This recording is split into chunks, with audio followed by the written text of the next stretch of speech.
Velkommen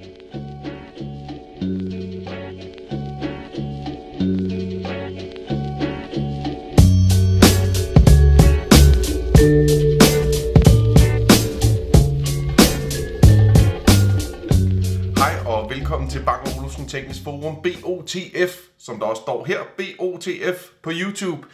I dag har vi jo låst inde her i den her COVID-19 coronatid, og hvad fanden skal vi gøre? Vi laver jo en masse på besøg hos, og jeg plejer at sidde i en bil og forklare alt muligt om, hvem vi skal ud og besøge nu. Det kan vi ikke i dag. I dag så bliver vi nødt til at gøre det via Skype. Vi laver simpelthen en virtuel på besøg hos, og vi flyver hele vejen virtuelt over Skype til Miki 4, som har YouTube-kanalen BeoTalk på YouTube. Og hej, Michael. Hello there. Hi. Welcome to the Danish BeoLab Olufsen Technical Forum channel on YouTube. Tak. Tak. Thank you for joining us in these crazy times. How is Amsterdam treating you? I'm not in Amsterdam, but close enough. It's fine. It's quiet. As you can see, there's not much going on. No, not really. No, normally that's all full, and you can barely, as they say, swing a dead cat around. So is everybody inside in Holland as well? Yeah. It's, okay. And it has been for the last week or two, at least. Okay. So how about the coffee shops? Are they closed too? Yes. So how does people get their... I think they stockpiled. Oh, okay.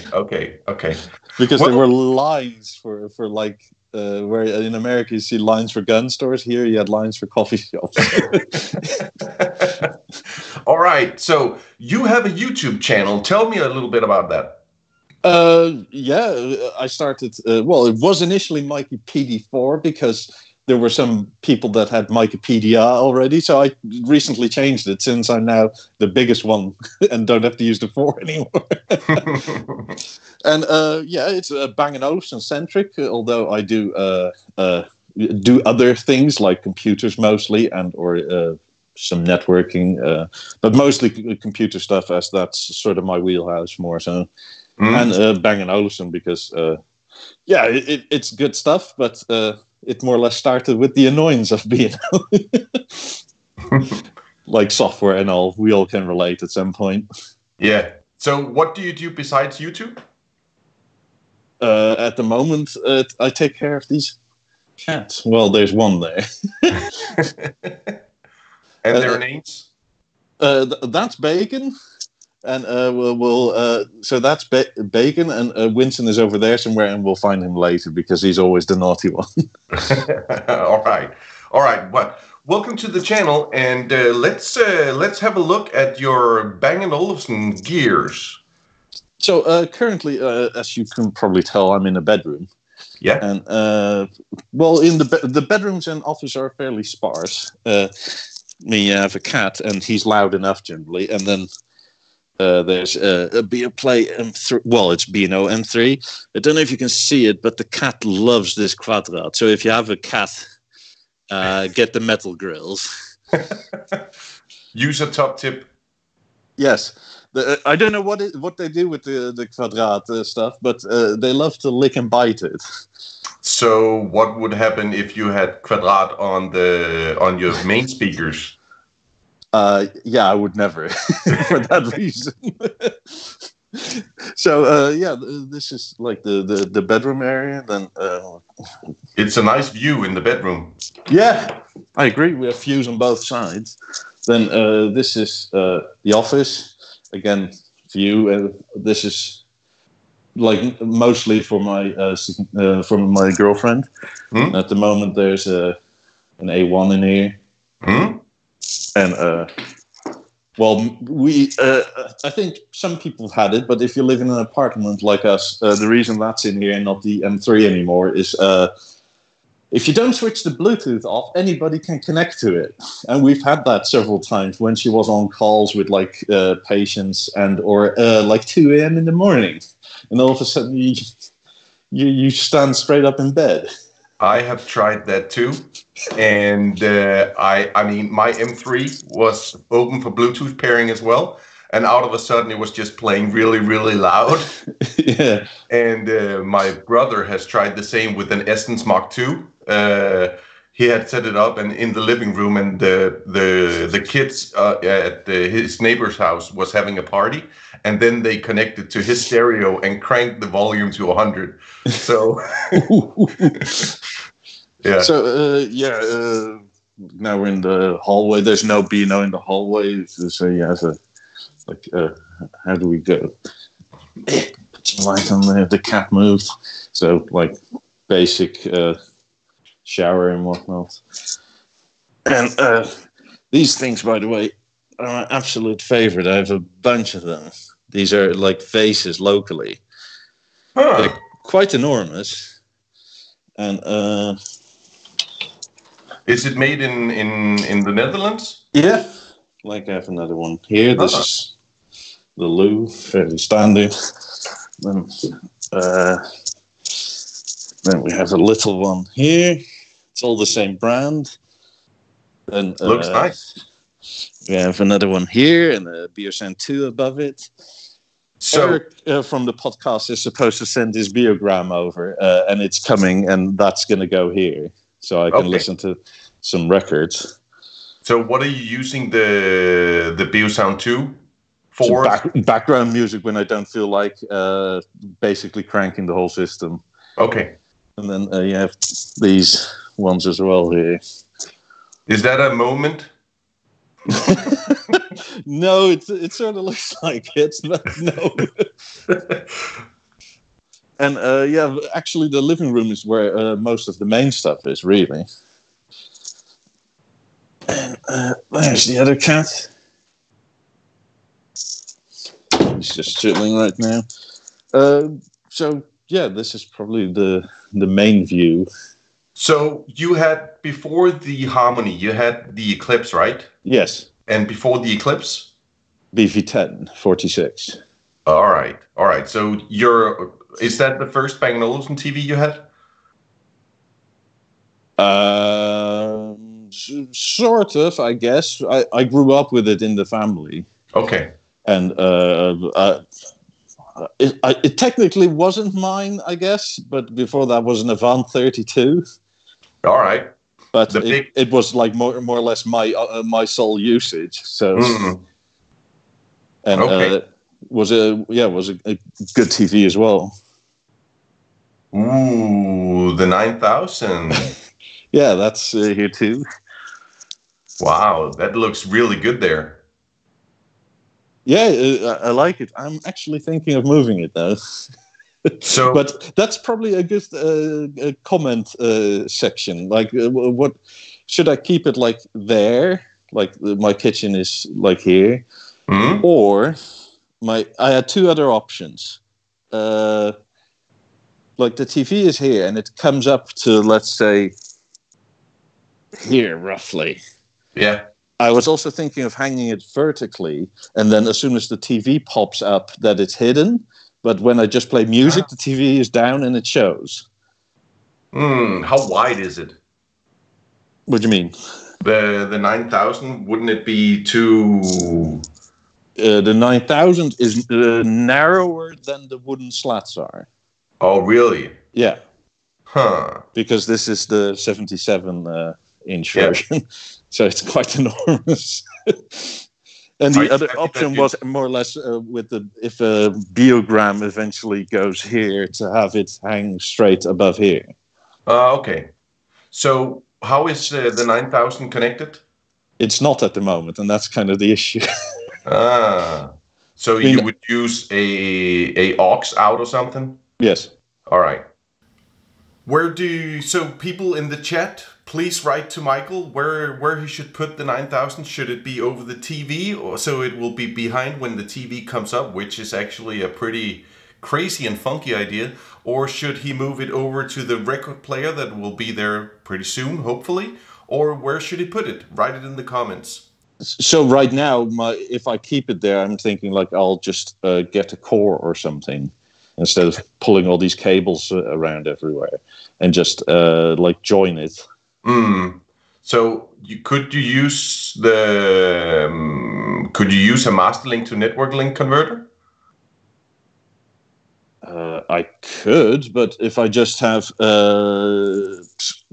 it out to a core, you can just more or less press play on that thing and join it via the app. But you can do the same. You can do the same with the Masterlink Masterlink network link converter, can't you? I think so. Yes. However, they're more or less the same price here. If I look secondhand. Yeah, they are pretty expensive. Yeah, so at that point, I might as well just get a core just in case I ever decide to put some speakers somewhere else. And yeah, makes sense. And that's sort of the idea. Yeah, that makes sense. But like if I put it up here, like I won't need a core. It just goes down and straight into the TV or speakers. Yeah, but then you have to power on the TV every time you wanted to listen to music. Yeah, that's all right. Yeah, okay. It's free heat. So, are you happy with the new update with the metadata on the screen? Yes, actually, it looks great. So, in the background, I see a pair of BeoLab 50s. Yes, great speakers now. Okay, I've had a pair of BeoLab 50s here in my apartment, and I mean, they sound sublime. I mean, they're really up there. But every time I had them to do some testing, and every time I was doing a new setup or trying something else, I was really worried that I couldn't connect them to my system again, because sometimes it worked, sometimes it didn't. Have you ever experienced that? Oh, tons of times, but not recently anymore. Okay. So since the last more or less 2 updates, they've been perfect. Okay. So how about the tweeters? Do you have any issues that they don't come up at the same time? Nope. Always in sync, always perfect.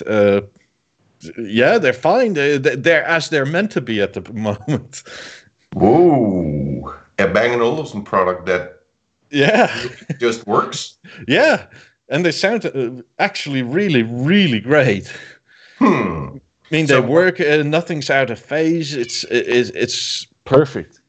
Shut up, cat. So, what did you have before the 50s? BeoLab 1 and a BeoLab 2 up front, and then the same 18s in the rear. And so I still have 18s in the rear, and then I added where is it? BeoLab 17s up top, and there's another one above the 9000. Okay. So that is that's your main system today. Yes. With the 50s and the 18s in the back, and the 77 Harmony. Yeah.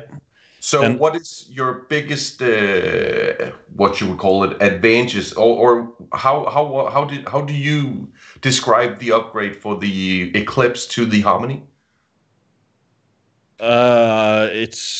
It's quicker. It's basically marginally to a lot better in every which way except it doesn't swivel. Okay. So if you need swivel, this is not the TV for you, but the TV menu is quicker. It looks better. The sound from the TV alone is amazing. Like the Eclipse is good, but this sounds like a sort of mini BeoLab 50. I totally agree with you. The bass is really like a mini BeoLab 50. Yeah. And it's almost to the point where, like with an Eclipse, you could kind of use a subwoofer if you have just a TV. With the Harmony, you don't need to. Okay. I mean, so it's scary loud on its own. Yeah. The first time actually not the first time, the second time I saw a Harmony was at my dealer at Bang & Olufsen in Esbjerg. And he was, like everybody else at the Bang & Olufsen dealers, was raping the Bohemian Rhapsody over the speakers.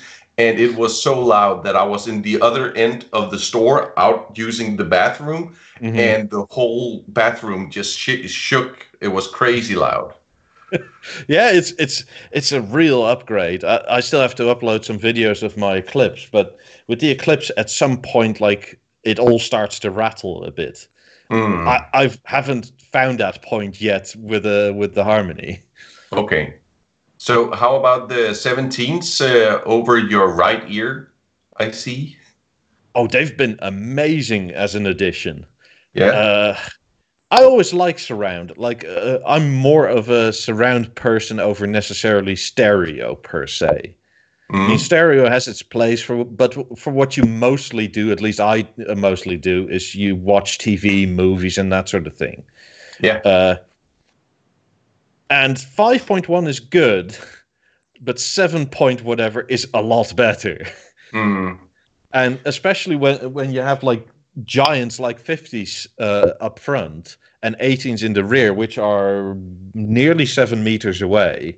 Like there's a giant drop in bass from front to back because it has to span so much space. But with the 17s there, it's like the bass is gradual and it's a lot more linear because it goes from like really bass heavy to not so bass heavy to very mid-rangey, and it feels very natural. So how are they? What are their role in the true image processor? Is it ceiling, surround? Their surround height, left and right. All right. So yeah, they mix the surround and the height. Yeah. Eventually, I wouldn't be opposed to adding another set of 17s down below for a dedicated surround, and then this will be only height. Okay. I mean, I've tried the surround height as well, and it's a big upgrade to a normal 5.1 system. It is like I'm not sure what the true image processor is doing, but it's doing something magic juice. I don't know what it is, but it's really, really crazy. I mean, it's like night and day with the Bang & Olufsen system. Yeah, well, what it also is on my end, so I sort of cheated the sound center a bit because you can tell the difference between actual Atmos and upmixing. I find, at least with the harmony. So I have an Apple TV, and normally you would connect that to the sound center. But I connected it to the screen because the screen and the Apple TV 4K talk to each other, and the Apple TV then sees that the screen is Dolby Atmos capable. So it'll send through that bitrate. But when you connect it to the sound center, it sees it's not. And because Netflix doesn't have anything in between 5.1 and Atmos, then it starts upmixing. And it's kind of, you can sort of pinpoint the voices a lot clearer when the Atmos thing comes through and that is processed, because then it literally, you can tell, oh, they're speaking from that speaker, versus when it's upmixed, the voices sort of come from the front as a whole. Yeah. And also the 17 shine a lot more with Atmos coming through.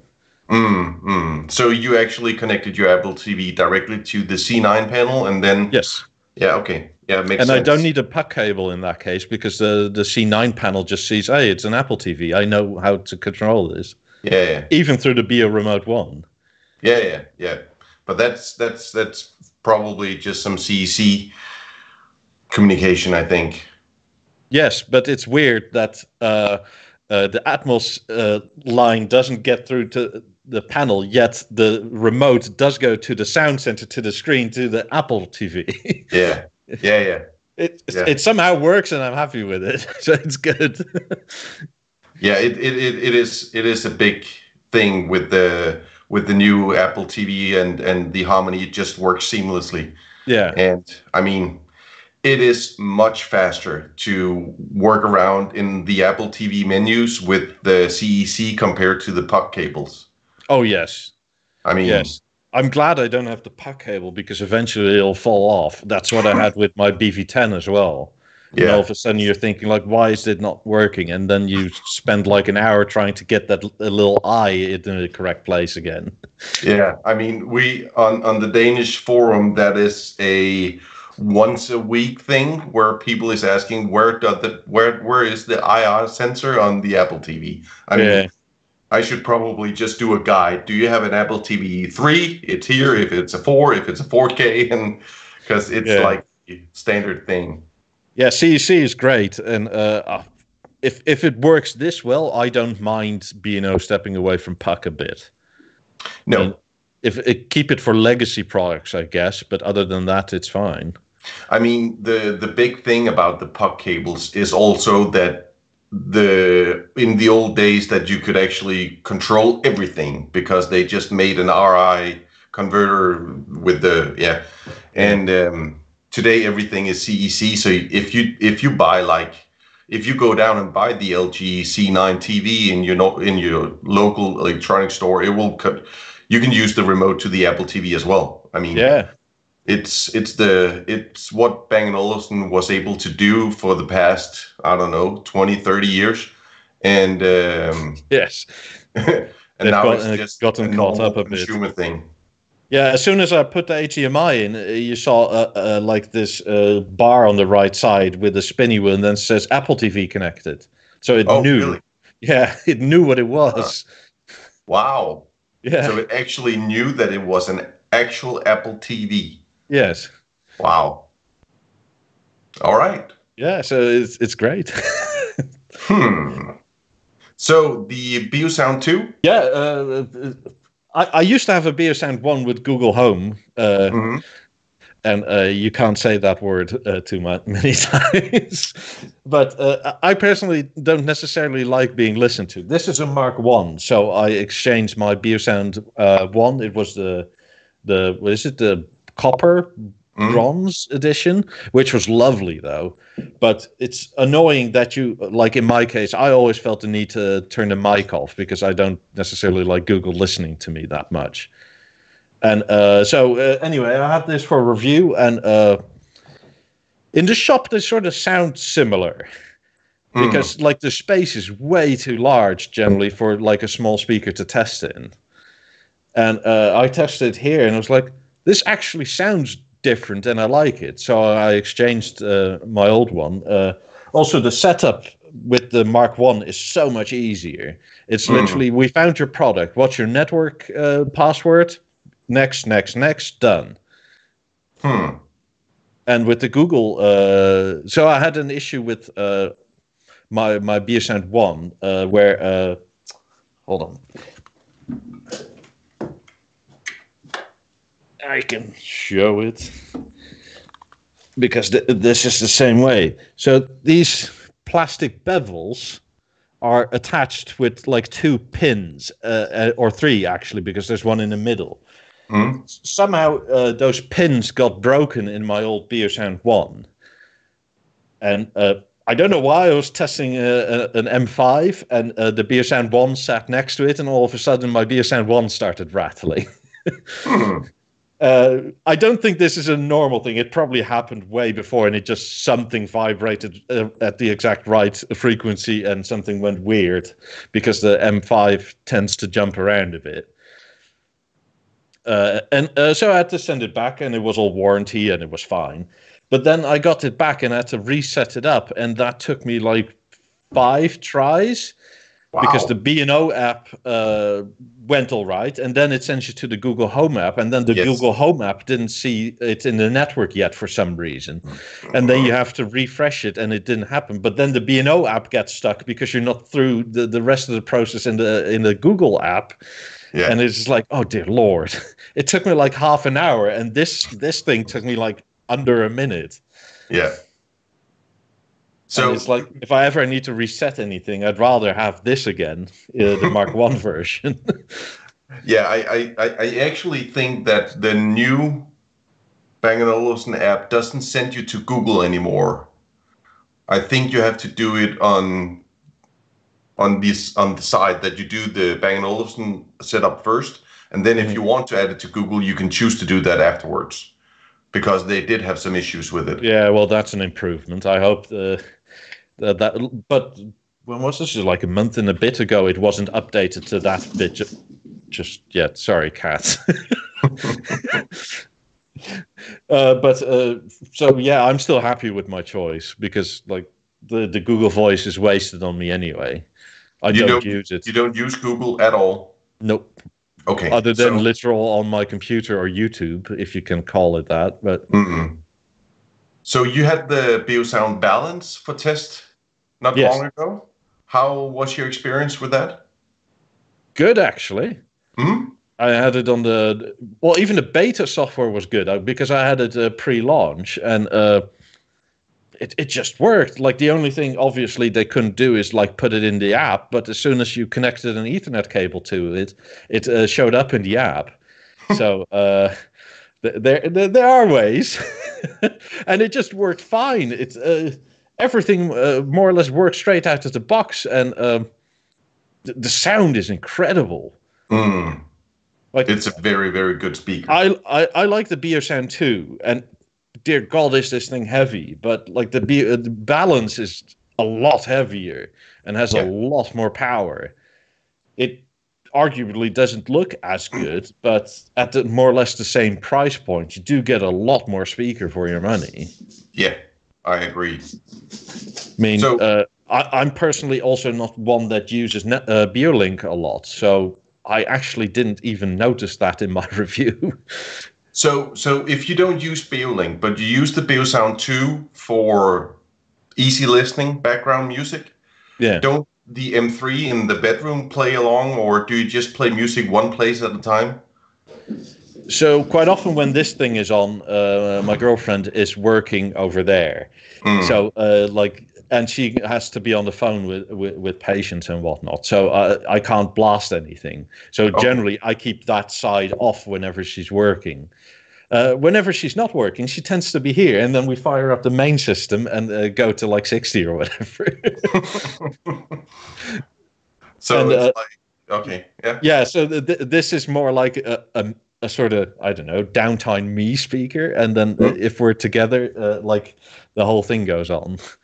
Okay, so how about if you have some friends coming over or somebody who wants to experience the Harmony and BeoLab 50 system, what movie do you put on the TV to show off your Bang & Olufsen system?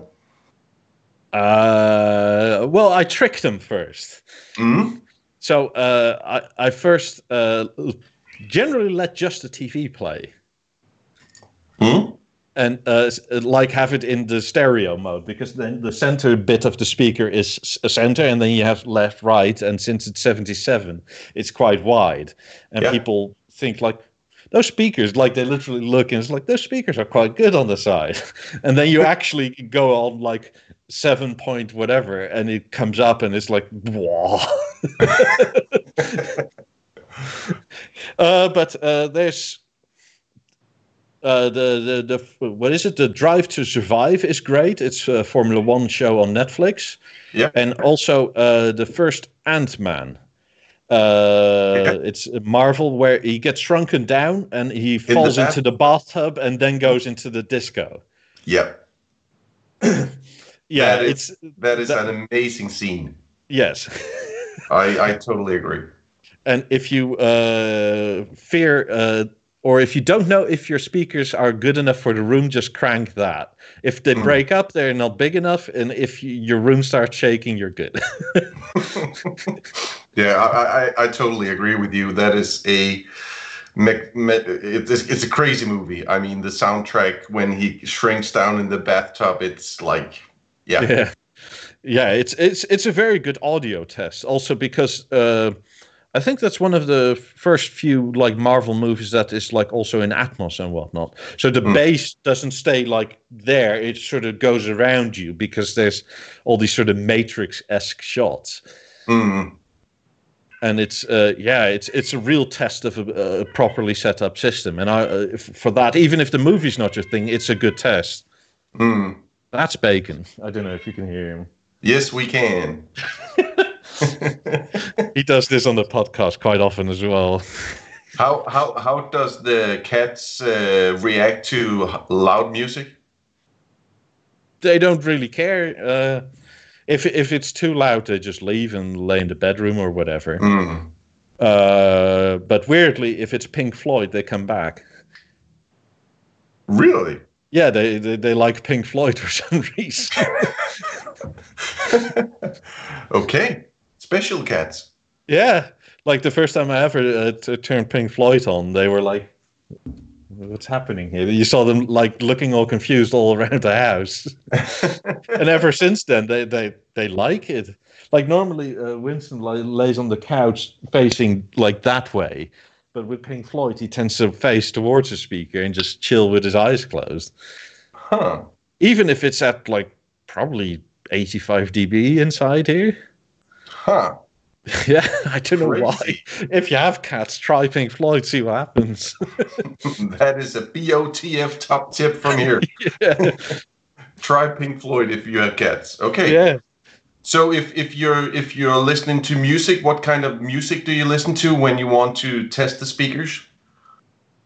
It's a broad range. It's from more, well, to you and I, it would be almost classic, like, but in the world of music, it's not. But like everything from the standard like Queen to Fleetwood Mac to Dire Straits. A lot of people don't like Dire Straits. I happen to do really like it. Then there's other tracks like more modern tracks like Jamie XX. What's it? Loud Places. It starts off with like one of those triangle, what you call it, like deek, deek, deek, and you hear a bunch of people talking, but it's all around. And then after 20 seconds, the bass kicks in. But my God, is it a lot of bass? And it's like all of a sudden you feel your floor move kind of bass. So the 50s you have you tweaked them so you actually have different positions as well? Oh, so yes. So you have when you play the movies, are they in narrow or wide mode? Generally in wide, because my girlfriend tends to sit on the couch and I tend to sit over there. Okay. On these wide chairs behind here. However, if we sit next to each other, then I have a wide narrow mode where I tune them in narrow for each chair and then mix that into wide. And then I have a specific point for this chair, for every chair basically, except for the middle of the couch, but both extremities of the couch are tuned for. Really? Yes. Why not? Because, yeah, and even the dining room table over there is tuned for. So. Okay. So you actually, when you're listening to, when you have dinner parties or whatever, do you turn on the system, or is it only the 50s playing, or the 17 playing as well, and the 18? When there's people over, it's generally everything playing at a lower volume. Okay. Because I also have a setting where, so this is front right for me, but then the 17 is also front right, and the rear 18 is also front right. So it's sort of quadphonic, but with 6 speakers, kind of. And then if you have like a dinner party, like the audio doesn't change all that much, depending, even regardless of where you are in your place. And it works all right. I mean, it's not the real true quadphonic you had in the BeoSystem 3s, but it's good. It does a decent job. You just, for some reason, it drops a bit in, so you have to boost that setting a bit. Do you miss the speaker 4? Yes. I do too. I think we're the minority in that case, but I really like Speaker 4. It was excellent for like hosting parties and that sort of thing. It also did something funky with the sound when you used Speaker 4. I mean, it was like there was just more of everything. Yeah, and you can't it was really. Great. I wish really they would put it back in software like quadphonic. I agree. I really miss it too. I mean, I have this one. Yeah. It probably kicks out enough heat to be an actual fireplace. But. Yeah, it's nice. So what is your next major upgrade, or where do you see any potential thing compared? Well, you talked about the 17s, but is there... The biggest upgrade is possibly the bedroom, because for a while now, I've been thinking of getting a C9 or C10 panel and a stage. Okay. And but that depends on a bunch of things. I also recently, but I just missed out because I saw it too late. Saw a second set of 50s for way too cheap, and I thought, So I could put those 18s. In the like have 50s all round. And then, but in that case, I would never get rid of my 18s because I love those things to death. They've been rock solid from the start. Like those are. The 17s and 18s are basically the only speakers that never ever had an issue. So are they connected through vise or cable? The 17s are vise for now. The 18s are cabled. Okay. And the only reason the 17s are vise at the moment is I still have to replace the sort of front window section, and the cable needs to go up that. And if I like hide it all away, it has to all come out again. Yeah. And I'd rather do that once it's new and have it all set up properly. And but actually, Wise has been terrific. It works. It's just it goes. It's important though to have the latest software. Like if you buy second hand, make sure your dealer upgrades the software to the latest version. Yes. Because I had them on. These came with the first software version, and they were somewhat flaky. New software never dropped ever. Even with all the 5G, 5 gigahertz networks around, they're fine. I mean, I've never had. I live in an apartment too, and there are like 100 Wi-Fi's here, and I've never had any issues with Visa either. I mean, I used it for the 50s.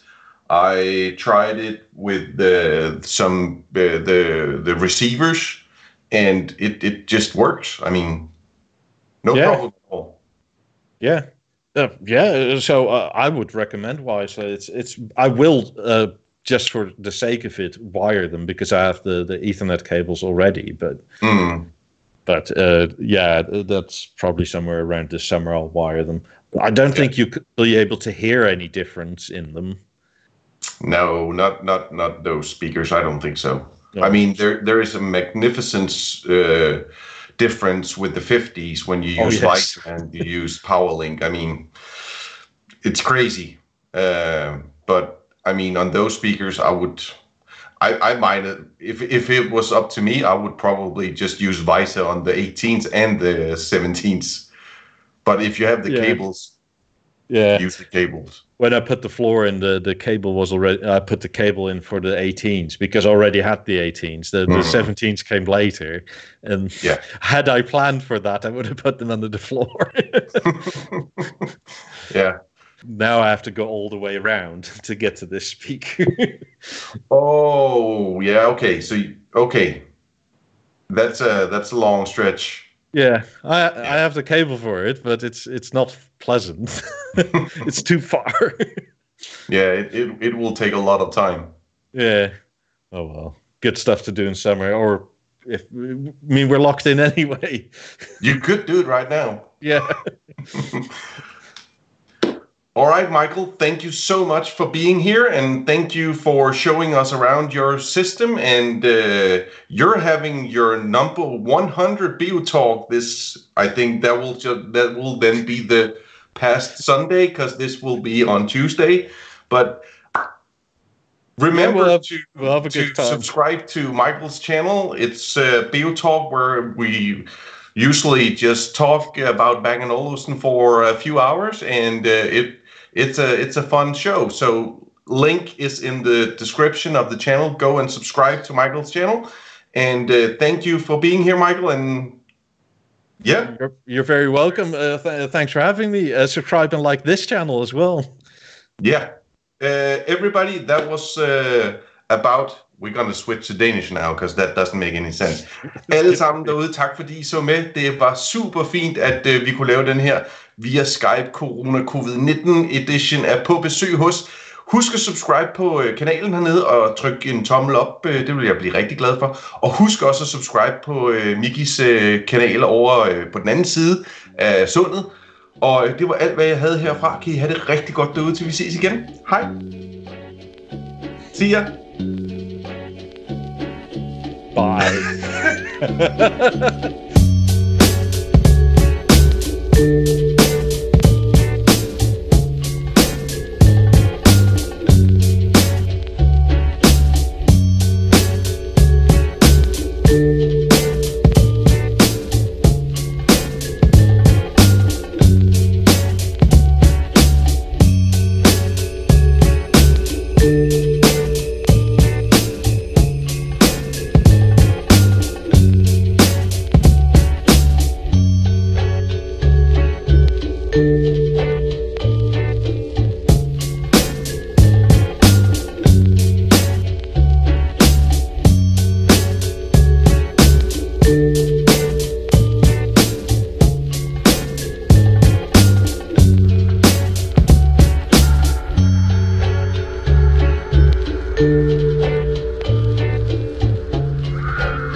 gotta be fucking kidding.